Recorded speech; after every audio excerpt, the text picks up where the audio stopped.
السلام علیکم ورحمۃ اللہ وبرکاتہ۔ الحمدللہ والصلاة والسلام علی رسول اللہ۔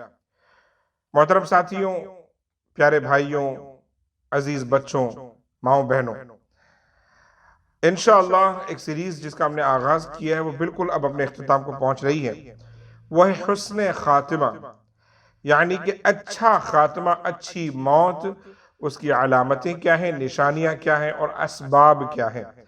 تو آغاز ہم کر رہے ہیں علامتوں سے، یعنی وہ کیا نشانیاں ہیں جسے دیکھ کر ہم یہ اندازہ کریں کہ اس مسلمان بھائی کا یا ہمارا خاتمہ اچھا ہوگا۔ اور پھر انشاءاللہ الرحمن ہم گفتگو کریں گے اس کے اسباب پر، یعنی وہ کون سے کام ہیں جن کے کرنے پر خاتمہ ہمارا اچھا ہونا جو نا جس کے اوپر منحصر ہے۔ انشاءاللہ گفتگو ہوگی۔ آج ہم بات کر رہے ہیں ایک اور ایسے عمل کے بارے میں کہ جو دراصل ہمارے کنٹرول میں نہیں ہے، ہم چن کر نہیں کر سکتے، لیکن اگر کوئی اس عمل سے گزرے گا تو اس کے لیے یہ امید کی جا سکتی ہے کہ اس کا خاتمہ بڑا اچھا ہوا ہوگا۔ اور وہ کیا ہے؟ بہت بڑی اور خطرناک مہلک بیماری میں کسی انسان کا اس دنیا سے جانا۔ بیماری آپ کو معلوم ہے کہ ہمارے کنٹرول میں نہیں ہے۔ اللہ رب العزت جب ہمیں چاہتا ہے صحت دیتا ہے، اور اللہ رب العزت جب ہمیں چاہتا ہے آزمائش سے گزارتا ہے، تو لہٰذا بیماریاں لگی رہتی ہیں۔ تو پہلی دعا یہ کہ اللہ تعالی ہمیں اس سے محفوظ و معمون فرمائے۔ لیکن جو چھوٹی موٹی بیماریاں ہیں، خود رسول پاک نے بھی اس کو برا کہنے سے منع فرمایا ہے، کیونکہ مسلمان کو جو کوئی تکلیف، بیماری، پریشانی لاحق ہوتی ہے، اس میں مسلمان کے لیے سوائے اجر کے اور کچھ نہیں ہے۔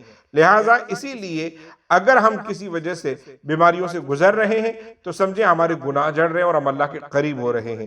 اسی لیے جب کوئی بندہ ایمان کی حالت میں، پہلی شرط یہ کہ بندہ مومن ایمان کی حالت میں اور اپنے بیمار ہونے پر ناشکری کے الفاظ نہ کہے، پریشانی کے اور شکایت کے الفاظ نہ کہے، بلکہ اللہ کی رضا پر راضی رہتے ہوئے، صبر کا دامن پکڑتے ہوئے اگر اس بیماری میں سے گزر جائے تو سمجھیں کہ اس کے لیے نجات ہے اور آخرت میں اس کے لیے اجر ہے۔ کچھ روایتیں پیش کرتا ہوں۔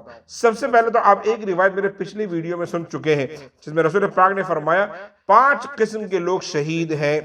حضور پاک نے ارشاد فرمایا 5 قسم کے لوگ شہید ہیں۔ ان میں سب سے پہلا کون سا؟ حضور پاک صلی اللہ علیہ وسلم نے جو 5 گنے اس میں 2 جو تھے وہ سب سے پہلے 2 وہ بیماری سے متعلق تھے۔ ایک حضور نے فرمایا وہ جسے طاعون ہو جائے، طاعون کہتے ہیں پینڈیمک، ایک ایسی بیماری یا برائی یا وبا جو پوری کمیونٹی، پوری سوسائٹی میں پھیل جائے۔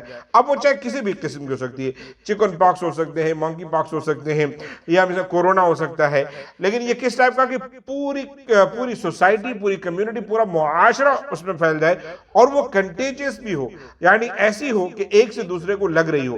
دیکھیں یہ جانتا ہوں میں رسول پاک کی حدیث ہے کہ بیماری میں کوئی چھوا چھوت نہیں ہوتی ہے، لیکن میں صرف ایک کانسیپٹ جو دنیا کا ہے کہ جس کی وجہ سے ایک وبا کا پھیلنا ایسے ہی ہوا سے، چھونے سے نہیں، ہوا سے پھیلنا جو لگا ہوا ہوتا ہے، میں اس کے حوالے سے بات چیت کر رہا ہوں۔ تو بیماری ہو، وبا ہو اور پوری سوسائٹی، کمیونٹی میں پھیلی ہوئی ہو، ایسی بیماری میں اگر کوئی شخص، ایسے دور میں کوئی شخص اگر اس دنیا سے چلا جاتا ہے، حضور نے اسے شہید کا درجہ دیا ہے۔ نمبر 2 المبتون، یعنی وہ بندہ جو سٹمک ایک یعنی کہ پیٹ کی بیماری سے اس دنیا سے چلا جائے۔ اب پیٹ کی ایک تو ہوتی ہے عارضی، درد ہوا اور فوراً جو انسان پریشانی کا، وہ ایک الگ چیز ہے۔ ایک ہوتا ہے ایک لانگ ٹرم، جیسے کسی کو سٹمک کینسر ہو جاتا ہے، بہت سارے لوگوں کو پیٹ کے اور بھی دیگر موذی امراض ہو جاتے ہیں، جو میں سمجھتا ہوں کہ ہمارا گردے، پھیپھڑے، کلیجے، پتا، لیور، یہ سب کچھ پیٹ کے اندر ہی ہے۔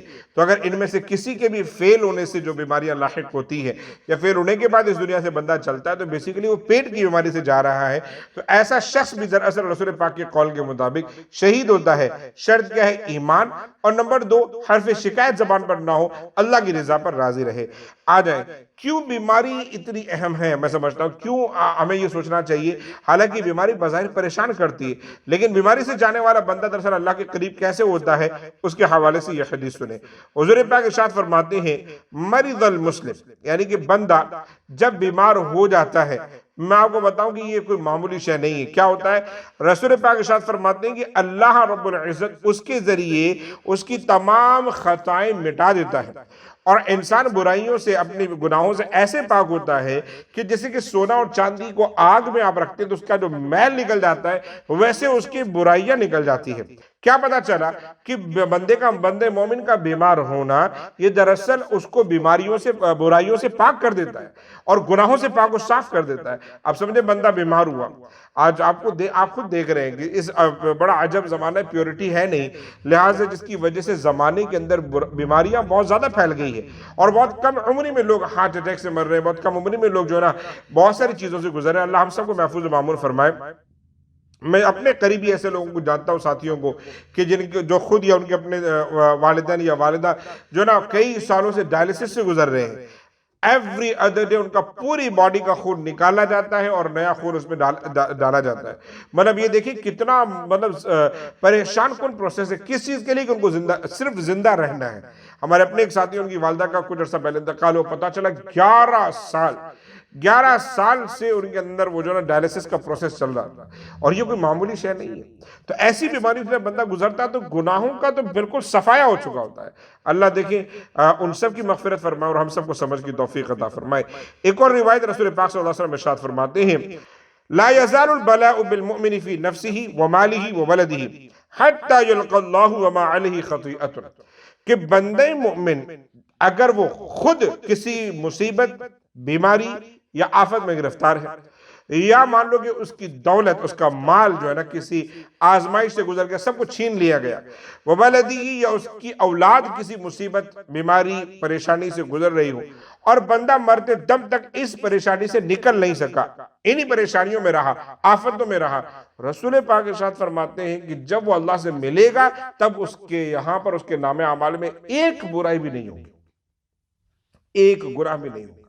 میرے عزیز ساتھیوں، کیا پتا چلتا ہے کہ بندہ اگر کسی، اور یہ ہمارے لیے بڑے احسان رسول پاک اور اللہ کا بڑا کرم ہے کہ بندہ مومن کے حوالے سے رسول پاک صلی اللہ علیہ وسلم کتنی پیاری روایت ارشاد فرماتے ہیں۔ حضور فرماتے ہیں، ما یصیب المسلم من نصب ولا صب ولا ہم ولا حزن ولا اذى ولا غم حتى شوقة یشارکها الا کفر اللہ بها من خطاياه، کہ بندہ مومن کو کوئی کانٹا چبھے، کوئی تکلیف ہو، کوئی پریشانی ہو، کوئی بری خبر ملے، کسی آزمائش سے وہ گزرے، ان سب میں اللہ تعالیٰ نے اس کے لیے بھلائی ہی رکھی ہے کہ اس کے گناہ مٹا دیے جاتے ہیں۔ میرے عزیز ساتھیوں دیکھیں، اب ہمیں جب پریشانی ہوتی ہے تو ہم فالتو میں unnecessarily ہم حرف شکایت بلند کرتے ہیں، ہم جو نا غلط باتیں کرتے ہیں۔ اللہ تعالیٰ ہم سب کو محفوظ و معمور فرمائے۔ دیکھیں ہم کسی بھی پریشانی گزرتے ہیں، اللہ تعالیٰ ہمارے لیے ہمیشہ صرف خیر رکھتا ہے۔ لہٰذا حضور نے کیا فرمایا کہ جب بندہ، جو میرے پہلے والی حدیث جو میں نے ذکر کی تھی، کہ بندہ چاہے خود پریشان ہو، خود بیماری میں ہو، یا اولاد بہت زیادہ بیمار ہو، یا مان لو کہ مالی تنگی اور معیشت مان لو تھا اس کے بعد لیکن اسے آزمائش سے گزر گیا ہو، سارا لٹ گیا ہو، پورا بزنس ٹھپ ہو گیا ہو، اور ایک بہت اچھی زندگی سے سیدھا نیچے آ گیا ہو، اور اسی حالت میں اس دنیا سے چلا گیا، اسی آزمائش میں، تو جب وہ اس دنیا سے جا کر اللہ سے ملتا ہے، ایک برائی بھی نہیں ہوتی ہے۔ اللہ تعالیٰ ہم سب کو محفوظ و معمور فرمائے۔ اللہ رب العزت ہم سب کے درجات کو بلند فرمائے۔ اللہ رب العزت ہم سب کو ایمان پر خاتمے والی موت نصیب فرمائے۔ جزاک اللہ خیر۔ میں دعا گو کہ اللہ تعالیٰ ہم سب کو اچھی زندگی، اچھی موت نصیب فرمائے۔ ہمیشہ خیال رکھیں والدین کا، اور ہمیشہ اہل بیت اطہار اور صحابہ کرام کی تعظیم کریں، ان کی محبت کو اپنے دلوں میں جگا دیں، نمازوں کی پابندی کریں۔ السلام علیکم ورحمۃ اللہ وبرکاتہ۔